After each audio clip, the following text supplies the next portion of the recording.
All right, youngsters, we're going to be starting a new unit pretty soon, but I wanted to give you this just to think about. This is a proof that 2 is equal to 1. And I know what you're saying. Of course, I've known that all along. Well, follow this. So if we say A is equal to B, then isn't it fair that we multiply both sides by A to get A squared on the left and A times B on the right? We can subtract B squared from both sides. So we get A squared minus B squared here, and AB minus B squared. Then, of course, this is a difference of squares. You can factor this all out. You can factor the greatest common factor out on the right side, B over here. When you've got A minus B on the left and A minus B on the right, you can get rid of them. Now you're left with A plus B is equal to B. But A and B are the same thing, right? We said so in the very first step, so we can replace B's with A's, so we get A plus A is equal to A. Now we get 2 A's is equal to A, and then we can ditch those A's because there's an A on both sides, and then we say 2 is equal to 1.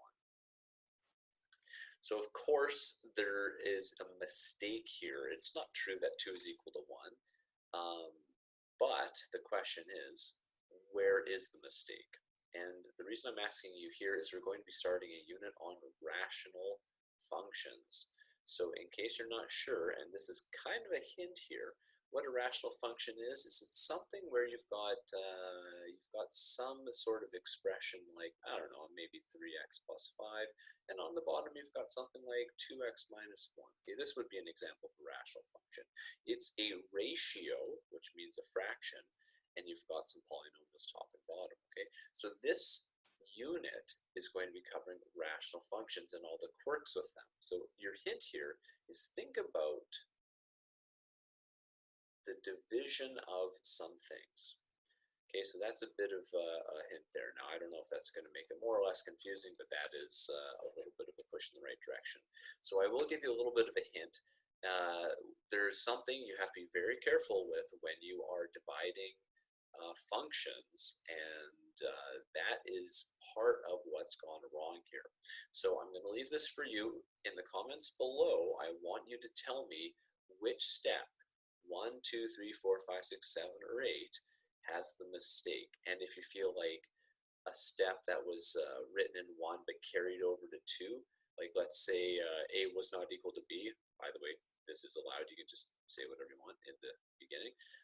But if you feel like the first mistake is written in 1, even though it carries over to 2, just say the mistake is in 1.